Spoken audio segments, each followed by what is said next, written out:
السلام علیکم ورحمۃ اللہ وبرکاتہ۔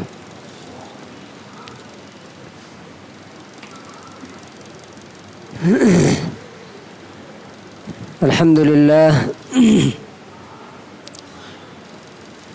نحمده ونستعینه ونستغفره ونؤمن به ونتوکل علیہ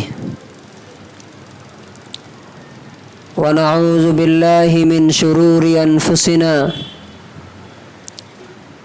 ومن سیئات اعمالنا من يهده الله فلا مضل له ومن يضلله فلا هادي له ونشهد أن لا إله إلا الله وحده لا شريك له ونشهد أن سيدنا ومولانا محمدا عبده ورسوله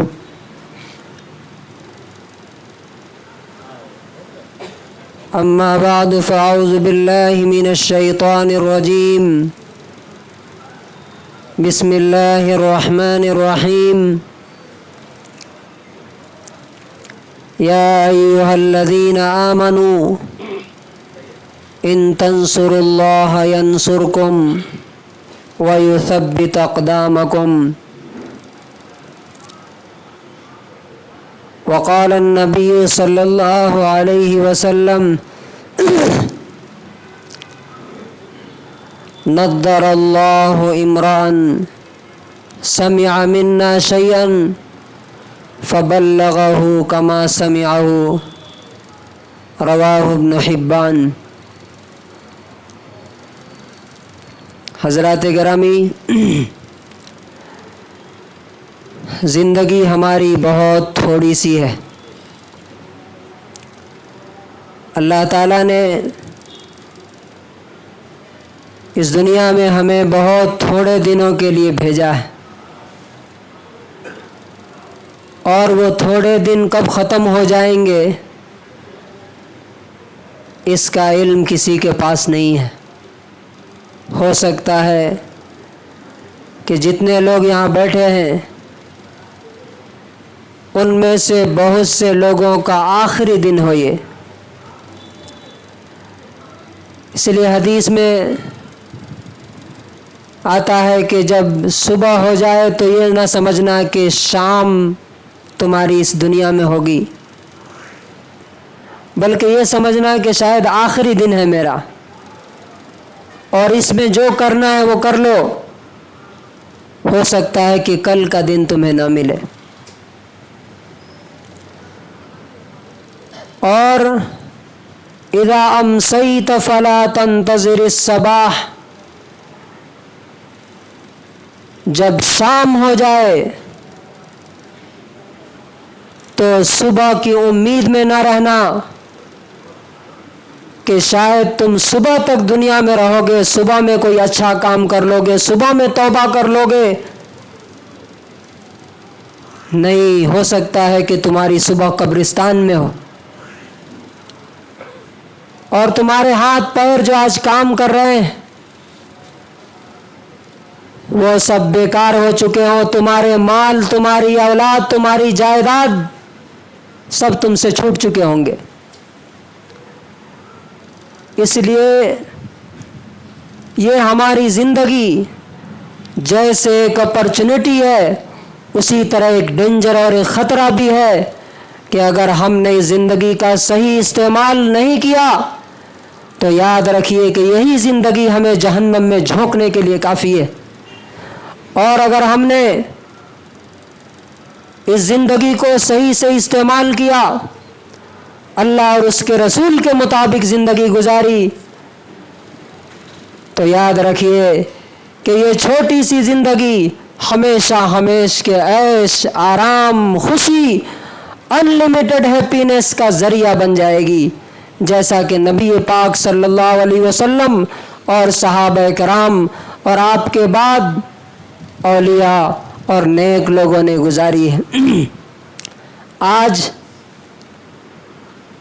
میرے خطبے کا ٹاپک پچھلے 3 ہفتوں سے جو بات ہو رہی ہے کہ ہندوستان میں، اس ملک میں، اس شہر میں ہم نے سب سے بڑا گناہ، سب سے بڑا جرم، سب سے بڑی غلطی کیا کی ہے، اور کیسے ہم موجودہ حالات سے نکل سکتے ہیں۔ یاد رکھیے، اکثر لوگ جو قرآن اور حدیث سے دور ہیں وہ کہتے ہیں مسلمانوں کی ساری ڈاؤن فال اور ان کی کمزوری کا 2 ہی سبب ہے، ایک علم کی کمی، دوسرا غربت اور پیسے کی کمی، پاورٹی۔ حالانکہ یاد رکھیے، اللہ تبارک و تعالی ہم سے جو وعدہ کرتا ہے اس دنیا میں وہ 2 بیس پر، ایک ایمان کی بنیاد پر کہ وَأَنْتُمُ الْأَعْلَوْنَ إِن كُنتُم مُؤْمِنِينَ، تم دنیا میں اس وقت تک پاورفل رہو گے جب تک تمہارے اندر سچا ایمان رہے گا۔ اور دوسرا، اللہ کے دین کی مدد۔ سورہ محمد آیت نمبر 7 میں اللہ تعالیٰ فرماتا ہے یا ایھا الذین آمنوا ان تنصروا اللہ ینصرکم، اے ایمان والو، اگر تم اللہ کی مدد کرو گے تو اللہ تمہاری مدد کرے گا، اور وَيُثَبِّتُ أَقْدَامَكُمْ، تمہارے پیروں کو جما دے گا، یعنی تمہیں بھاگنے کے لیے مجبور نہیں ہونا پڑے گا، تمہیں ملک نہیں چھوڑنا پڑے گا، بلکہ اللہ تبارک و تعالی تمہیں حکومت اور پاور اور قوت اور طاقت اور رول عطا کرے گا دنیا پر، اور تم دنیا پہ حکومت کرو گے۔ سوال یہ ہے کہ کیا ہم سینکڑوں سال سے اس شہر میں ہیں، کیا ہم نے اللہ کی مدد کی، اللہ کے دین کی مدد کی؟ اللہ کے دین کی مدد، اللہ کی مدد کیا ہے؟ اللہ کے دین پر خود بھی عمل کرنا اور اسے ان لوگوں تک پہنچانا جو اس کو نہیں جانتے ہیں، یہی اللہ کے دین کی مدد ہے، یہی اللہ کی مدد ہے۔ اور اسی بیس پر اللہ تعالیٰ کہتا ہے کہ یہی ایک اونلی بیس ہے تمہاری مدد کی، جس کی اللہ تبارک و تعالیٰ گارنٹی لے رہا ہے۔ اس کا مطلب کیا ہے؟ اس کے اپوزٹ کرو گے، اگر تم اللہ کی مدد چھوڑ دو گے تو اللہ تعالیٰ تمہاری مدد چھوڑ دے گا۔ کیا ابھی ہندوستان کے مسلمانوں کی مدد اللہ تعالیٰ کر رہا ہے کیا؟ ہندوستان میں مسلمانوں کی کیا حالت ہے وہ ہمیں رونے کی ضرورت نہیں ہے، اس کا ریزن کیا ہے، اس کی وجہ کیا ہے؟ وہ یہ ہے کہ نہ ہم نے خود دین پر عمل کیا، اور نہ جو دین ہمارے پاس قرآن کے اندر موجود ہے ہم نے اسے دوسروں تک پہنچایا۔ اب وقت ہے، یہ لاسٹ چانس ہے شاید اس ملک میں، اس شہر میں، کہ ہم یہاں پہ سینکڑوں سال سے ٹمکور میں ہیں، 75% آبادی کیسے اسلام سے دور ہے، کیسے اسلام کے بارے میں نہیں جانتی ہے، کیسے اس جہنم کی طرف جا رہی ہے۔ پچھلے 3 ہفتوں میں نے بتایا تھا کہ دین کو پہنچانے کا طریقہ کیا ہے، مثال دے کر کے میں نے بتایا تھا، زبان سے بولیے، سیدھی سیدھی بات، ایک اللہ کو مانو، آخری رسول کو مانو، لاسٹ پروفٹ، اور آخرت کو مانو تو جنت میں جاؤ گے، اگر ان تینوں کو نہیں مانے تو نرک میں، جہنم میں جاؤ گے۔ بس اتنی بات پہنچانا ہے، اب وہ مانے یا نہ مانے اس کی ذمہ داری آپ پر نہیں۔ اور نبی صلی اللہ علیہ وسلم نے مکے کے بڑے بڑے ظالموں کے سامنے یہ بات اسی طرح پہنچائی۔ آپ کو تو اس چیز کا ڈر نہیں ہوتا تھا کہ سامنے سے رسپانس کیا آئے گا، آپ کو مار بھی پڑی، گالیاں بھی پڑی، یہ ساری سنتے رہتے ہم لوگ، لیکن وہ کریں گے کب؟ دوسرے نمبر پہ خدمت کے ذریعے، لوگوں کی ضرورتیں پوری کر کے۔ پچھلے ہفتے میں نے آپ کو شیام پرتاپ سنگھ کا واقعہ سنایا تھا کہ کیسے ایک ناصر خان نے اس کی خدمت کی، اس کی مدد کی، اس کا ہیلپ کیا، اور اس ایک آدمی کی ہیلپ اور مدد کی وجہ سے وہ شخص شیام پرتاپ سے عمر گوتم بنا، اور اس کے ذریعے سے سینکڑوں لوگ اسلام میں آئے۔ آج وہ جیل میں ہے۔ تیسری مثال میں نے آپ کو دی رسول اللہ صلی اللہ علیہ وسلم کی زندگی سے۔ زبان خدمت، نہیں تو پیسہ۔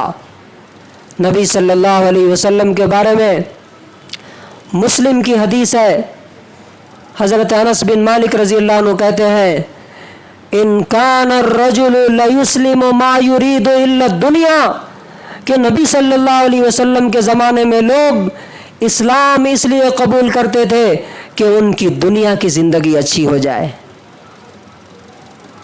پیسے ان کو ملے۔ چونکہ نبی صلی اللہ علیہ وسلم کے پاس آتے تھے، جو بھی مانگتے تھے نبی صلی اللہ علیہ وسلم دے دیتے تھے اٹھا کر کے۔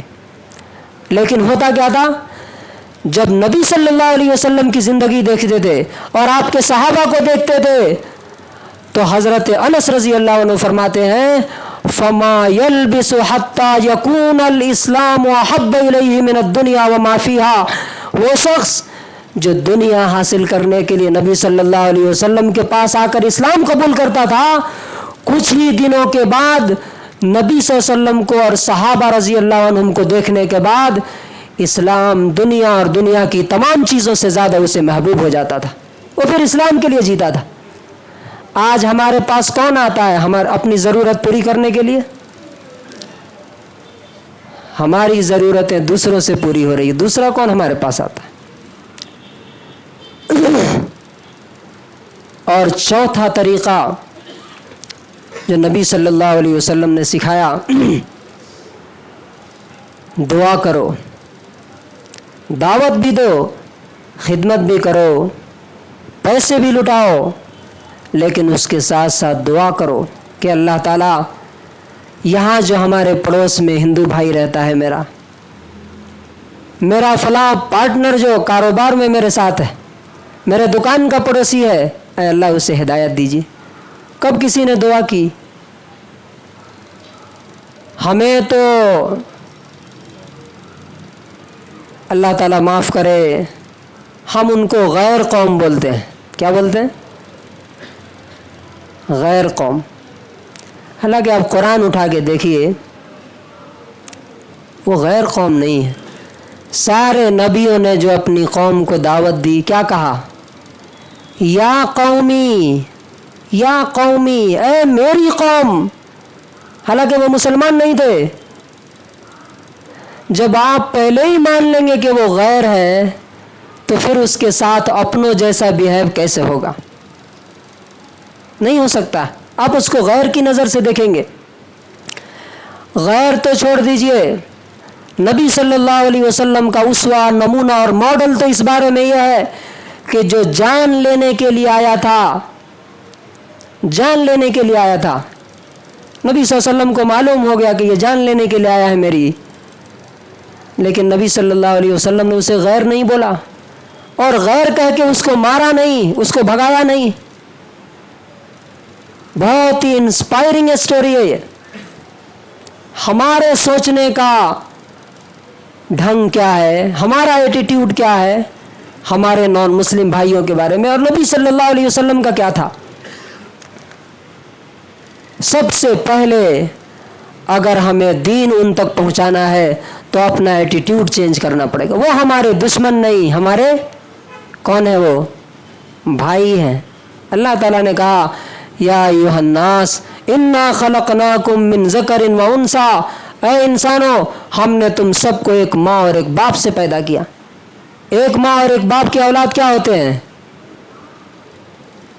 بھائی ہوتے ہیں نا۔ اب ہمارا بھائی آگ میں جا کے گر رہا ہے اور ہم اسے بول رہے ہیں غیر ہے، چھوڑو اسے، جانے دو، جا کے گرنے دو اسے۔ رسول اللہ صلی اللہ علیہ وسلم کا طریقہ اور اسوہ اس سلسلے میں کیا ہے؟ ایک شخص ہے جس کا نام ہے عمیر بن وہب، یہ مکے کے بڑے لیڈروں میں ہے۔ میں آپ کو فرق بتانے کے لیے یہ اسٹوری بتا رہا ہوں کہ ہمارے سوچنے کے طریقے میں اور ان کے سوچنے کے طریقے میں نبی صلی اللہ علیہ وسلم کے کتنا فرق ہے. ہم انہیں غیر کہتے ہیں، وہ کہتے تھے کہ نہیں یہ ہمارے ہیں، ان کو معلوم نہیں ہے، یہ سمجھتے نہیں ہیں، اس لیے ہم سے دشمنی کر رہے ہیں. اور آج بھی میں آپ کو بول رہا ہوں، یہاں کی جو 75% آبادی ہے نان مسلم، اگر ان کو جا کے بتایا جائے کہ اسلام تمہارا مذہب ہے، تم میرے بھائی ہو، ہم سب کا ڈیسٹینیشن ایک ہی ہے، اللہ کے پاس سے آئے ہیں، اسی کے پاس جانا ہے، تو آپ یقین کیجئے کہ اکثریت ہماری بات سننے کے لیے تیار ہے. کچھ لوگ دشمنی پہ آتے ہیں. لیکن عمیر ابن وہب کا جو واقعہ ہے کہ یہ شخص مکے کے بڑے لیڈروں میں سے تھا اور مسلمانوں کو بہت زیادہ تکلیفیں دیتا تھا. جب جنگ بدر ہوئی اور مکے کے 70 لوگ مارے گئے، بڑے بڑے ان کے لیڈرز، تو اس کے بعد یہ کعبے میں جاتا ہے تو دیکھتا ہے کہ وہاں صفوان بن امیہ جو مکے کا ایک بڑا لیڈر ہے وہ بیٹھا ہوا ہے اداس. پوچھتا ہے کہ اے قریش کے سردار لیڈر، آپ کیوں ایسے بیٹھے ہوئے ہیں؟ کہا کہ اب جینے کا کوئی مزہ نہیں. تم نے دیکھا نہیں کہ بدر کے کنووں میں ہمارے سارے بڑے بڑے ہمارے باپ داداؤں کو کاٹ کر کے اس نے محمد اس نے کہا صلی اللہ علیہ وسلم اس نے ڈال دیا. اب زندگی میں کوئی مزہ نہیں، جینے کا کوئی فائدہ نہیں. تو عمیر بن وہب کہتا، بڑا بہادر آدمی تھا وہ، کریجیس، بریو. اس نے کہا کہ مجھے بھی وہی افسوس ہے، کاش کہ اگر میری بیٹیاں نہ ہوتی اور میرے اوپر قرض نہ ہوتا تو میں جا کر کے محمد کو قتل کر دیتا صلی اللہ علیہ وسلم. صفوان بن امیہ نے کہا تم کیسے جاؤ گے وہاں، تو پکڑ کے مار دیں گے تم کو. کہا کہ نہیں، میرے پاس ایک گولڈن چانس ہے، میرا بیٹا وہیں مدینے میں، مسلمانوں نے اس کو پکڑ کے رکھا ہے، اگر میں پکڑا جاؤں گا تو میں بولوں گا کہ میں اپنے بیٹے کو چھڑانے کے لیے آیا ہوں. تو صفوان کہتا ہے کہ تیرے گھر کا خرچ میرے ذمے، تیری بیٹیوں کی شادیاں میرے ذمے، اور اگر تو مارا گیا تو ساری کی ساری ذمہ داری ادا کرنے کے لیے میں تیار ہوں. تو کہا کہ بس کعبے میں وعدہ کرو کہ یہ بات کسی اور کو نہیں بتاؤ گے. تو اس زمانے میں طریقہ تھا کہ ایک کٹورے میں خون منگاتے تھے، خون جانور کا، اور اس میں ہاتھ ڈال کر کے وہ بہت پکا اگر کوئی وعدہ کرنا ہوتا تو اس میں ہاتھ ڈال کے وعدہ کرتے تھے. تو انہوں نے وعدہ کیا کہ اس بات کی خبر میرے اور تمہارے علاوہ کسی کو نہیں ہوگی. عمیر بن وہب گھر گیا، جا کر کے اس نے اپنی بیوی کو کہا کہ تلوار زہر میں ڈال دو. تلوار زہر میں ڈالنے کا کیا مطلب ہے کہ اگر ہم نے مارا اور پوری طرح سے گردن نہیں کٹی تو وہ زہر سے آدمی مر جاتا ہے. اس کے بعد صبح اٹھا اور مدینے کی طرف چل پڑا. مسجد نبوی کے سامنے پہنچا تو حضرت عمر رضی اللہ عنہ نے دیکھ لیا. انہوں نے کہا ارے یہ اللہ کا دشمن، یہ ضرور برے ارادے سے آیا ہے. اور کچھ صحابہ کو بولا کہ جا کے جلدی نبی صلی اللہ علیہ وسلم کے چاروں طرف گھیرا ڈال دو، سرکل بنا لو، مجھے ضرور خدشہ ہے کہ یہ کسی برے ارادے سے آیا. اس کے بعد وہ خود برداشت نہیں کر سکے، اٹھے اور جا کر کے عمیر کی تلوار کا جو کور ہوتا ہے اس کی کور سے اس کے ہاتھ گردن میں باندھ کر کے لے کے نبی صلی اللہ علیہ وسلم کے پاس پہنچے اور کہا کہ اللہ کے رسول، یہ خدا کا دشمن، مجھے ڈر ہے کہ ضرور برے ارادے سے آیا ہے، اس لیے آپ تھوڑا ہوشیار رہیے اسے. نبی صلی اللہ علیہ وسلم نے کہا کہ عمر چھوڑو اسے، چھوڑو. حضرت عمر رضی اللہ عنہ چھوڑ دیے. کہا تم پیچھے ہٹو، ذرا پیچھے ہٹا دی. اس کے بعد اس نے کہا کہ صباح الخیر، یا محمد، اے محمد صبح کا سلام۔ نبی صلی اللہ علیہ وسلم نے کہا کہ عمیر، اسلام نے ہمیں تم سے زیادہ بہتر سلام سکھایا ہے، السلام علیکم ورحمۃ اللہ وبرکاتہ۔ پھر پوچھا کہ عمیر کیوں آئے ہو تم؟ تو کہا کہ ہمارا بیٹا آپ کے قید میں ہے نا، آپ کے پاس ہے، اسی کو لینے کے لیے آیا ہوں۔ تو نبی صلی اللہ علیہ وسلم نے کہا کہ سچ سچ بتاؤ کس لیے آئے ہو؟ تو کہا نہیں اللہ کے رسول، نہیں محمد صلی اللہ علیہ وسلم، میں اسی لیے آیا ہوں۔ تو کہا کہ اچھا، تم اور صفوان بن امیہ کعبے میں بیٹھ کر کے کیا وعدہ کر رہے تھے ایک دوسرے سے؟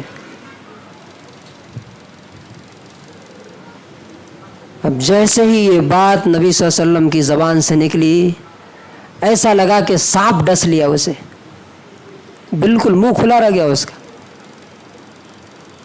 کہ آپ کو کیسے پتا؟ یہ تو میرے اور صفوان کے علاوہ کسی کو اس بات کی خبر نہیں تھی۔ اب دیکھیے اس کے بعد کا ریئیکشن کیا، یہ کس لیے آیا تھا؟ مارنے کے لیے نبی صلی اللہ علیہ وسلم کو۔ نبی صلی اللہ علیہ وسلم جان گئے، اللہ تعالیٰ نے وحی کے ذریعے بتا دیا۔ اب نبی صلی اللہ علیہ وسلم کا ریئیکشن ہماری طرح اگر ہوتا تو ہم کیا کرتے؟ نبی صلی اللہ علیہ وسلم کیا کرتے؟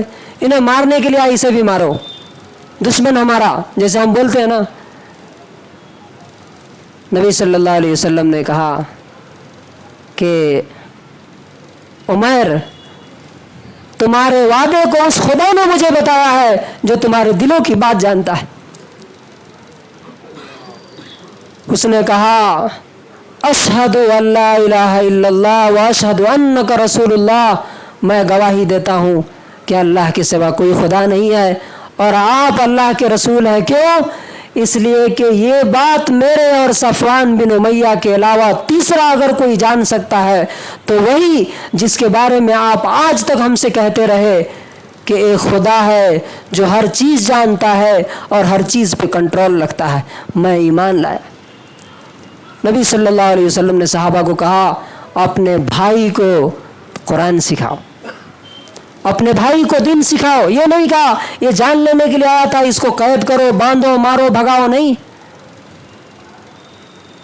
حضرت عمر رضی اللہ عنہ کہتے ہیں کہ عمر، جب تم اسلام نہیں لائے تھے تو تیرا چہرہ میرے نزدیک سب سے بدترین چہرہ تھا، لیکن آج تم میرے اپنے بیٹے عبداللہ بن عمر سے زیادہ مجھے محبوب ہے، اس لیے کہ تو بہت بڑا بہادر ہے، لیڈر ہے عرب کا، مجھے امید ہے کہ اللہ تم سے بڑا کام لے گا۔ تو کیا ہوا اس کے بعد معلوم آپ کو؟ وہ آدمی جو جان لینے کے لیے آیا تھا، قرآن سیکھ لیا، دین سیکھ لیا، تو کہا کہ اللہ کے رسول، میں نے اب تک جتنا آپ کو تکلیف دی، جتنا آپ کے صحابہ کو تکلیف دی، اب میں چاہ رہا ہوں کہ اس کی ریکوری ہو جائے، اس کی تلافی ہو جائے۔ مجھے مکے بھیجیے، میں جا کر کے وہاں کے لوگوں کو اسی طرح ماروں گا، اسی طرح ستاؤں گا جیسا مسلمانوں کو مارتا تھا۔ اگر انہوں نے اسلام قبول نہیں کیا تو اسی طرح میں ان کے سامنے طاقت کا اظہار کروں گا۔ یہ یہاں سے مدینے سے گئے اور جا کر کے سب سے پہلے ابو جہل کا دروازہ کھٹکھٹایا۔ دیکھیے بہادر آدمی جو ہوتا ہے، دوسری قوم کا جو لیڈر ہے، جب وہ ادھر آتا ہے تو ادھر بھی لیڈر ہی ہوتا ہے، وہ ادھر جو کام کر رہا ہوتا ہے جب ادھر آتا ہے تو ادھر بھی اتنا ہی ہائی لیول کا وہ پرسن ہوتا ہے۔ جا کر کے اس آدمی کا دروازہ کھٹکھٹایا جو مسلمانوں کے لیے سب سے خطرناک تھا، ابو جہل، صفوان بن امیہ، اور کہا کہ صفوان اور ابو جہل، میں تو اللہ پر ایمان لایا ہوں، تم ایمان لے کے آؤ، اس لیے کہ اس کے علاوہ کوئی حقیقت نہیں۔ اور اس کے بعد وہ مکے میں ہی رہے، تکلیفیں صحیح دعوت دیتے رہے اور مکے کے ایک بڑی تعداد کو مسلمان کر کے مدینے کی طرف روانہ کی۔ تو اللہ تبارک و تعالیٰ کہتا ہے کہ ہماری جو اصل غلطی ہندوستان میں اور اس شہر میں، ہندوستان کو چھوڑیے ہم یہاں بیٹھے ہوئے ہیں، اصل جو غلطی وہ ہے کہ ہم نے نان مسلم بھائیوں کو جہنم میں جانے کے لیے چھوڑ دیا ہے۔ بعض لوگ بولتے ہیں مسلمان ہی نہیں سدھرے ہیں تو نان مسلم کو کیوں جائیں بتانے کے لیے؟ میرا آپ سے سمپل سا سوال ہے، سپوز کیجئے کہ اتنے آدھے لوگ کو ہم نے بتا دیا کہ یہ راستہ جہاں اینڈ ہوگا وہاں پہ آگ کا گڈھا ہے، جا کے گر جاؤ گے، لیکن بتانے کے باوجود بھی آدھے لوگ ادھر جا رہے ہیں۔ یہ آدھے لوگوں کو معلوم نہیں ہے یہ بھی ادھر ہی جا رہے ہیں. تو کیا ان آدھے لوگوں کو بتانا چاہیے کہ چھوڑ دینا چاہیے؟ بتانا چاہیے نا. اور یہ بالکل نان سینس بات ہے، نہ قرآن سے اس کا تعلق ہے نہ حدیث کا. یہ صرف دعوت سے مسلمانوں کو روکنے کے لیے شیطان نے ایک سینٹنس بھر دیا ہے دماغ میں. اگر یہ بات صحیح ہوتی تو خود رسول اللہ صلی اللہ علیہ وسلم مدینہ کی چھوٹی سی بستی میں بیٹھ کر کے رومن امپائر کو کیوں خط لکھتے؟ اس لیے کہ مدینہ میں 300 سے زیادہ منافقین تھے، تو پہلے ان منافقوں کو صحیح کرنا تھا، بعد میں ادھر خط لکھنا تھا نا. لیکن نبی صلی اللہ علیہ وسلم نے، میں انشاءاللہ اگلے ہفتے میں آپ کو بتاؤں گا کہ مدینہ میں 300 سے 400 منافقین تھے، اس کے باوجود بھی نبی صلی اللہ علیہ وسلم نے دور دور جہاں تک ہو سکتا تھا اسلام کا میسج صحابہ کرام کے ذریعے پہنچایا، اور اس دعوت میں بہت سارے صحابہ کرام کی جان بھی گئی. رومن امپائر کو، پرشین امپائر کو، مصر کے، ایجپٹ کے حاکم کو لکھا، ایتھوپیا کے حاکم کو لکھا، بہت سارے اس میں مسلمان بھی ہوئے، بہت سارے دشمن بھی ہو گئے. لیکن یہ لاجک کہ چونکہ مسلمان دین پر عمل نہیں کر رہے ہیں اس لیے نان مسلمس کو بھی نہیں بتائیں گے، یہ بالکل شیطانی ہے اور یہ شیطان کا دھوکہ ہے. اللہ تبارک و تعالیٰ سے دعا ہے کہ اللہ تعالیٰ ہمیں اپنی اس غلطی کا احساس کر کے آج سے، اور ابھی ربیع الاول کا مہینہ آ رہا ہے، انشاءاللہ نیکسٹ ہفتے ہم اس میں ڈسکس کریں گے کہ اس دن جو ڈی جے بجانے کے علاوہ، خرافات کرنے کے علاوہ، ناچنے اور ڈانس کرنے کے علاوہ جو اصل کام جو نبی صلی اللہ علیہ وسلم نے کیا، صحابہ کرام نے کیا، اولیاء اللہ نے کیا، وہ کام ہم اس دن کریں گے تو ٹمکور میں انقلاب آئے گا، ہندوستان میں تبدیلی آئے گی، چینجز آئیں گے. ورنہ ہم اسی طرح اپنی مظلومی کا رونا روتے رہیں گے اور اللہ تبارک و تعالیٰ کی مدد ہمارے پاس نہیں آئے گی جب تک ہم اللہ کے دین کی مدد نہیں کریں گے. اللہ تبارک و تعالیٰ سے دعا ہے کہ اللہ تعالیٰ ہمیں صحیح بات کو سمجھنے اور اس کے مطابق عمل کرنے کی توفیق نصیب فرمائے. بارک اللہ لنا ولکم فی القرآن العظیم ونفعنی وإیاکم بالآیات والذکر الحکیم.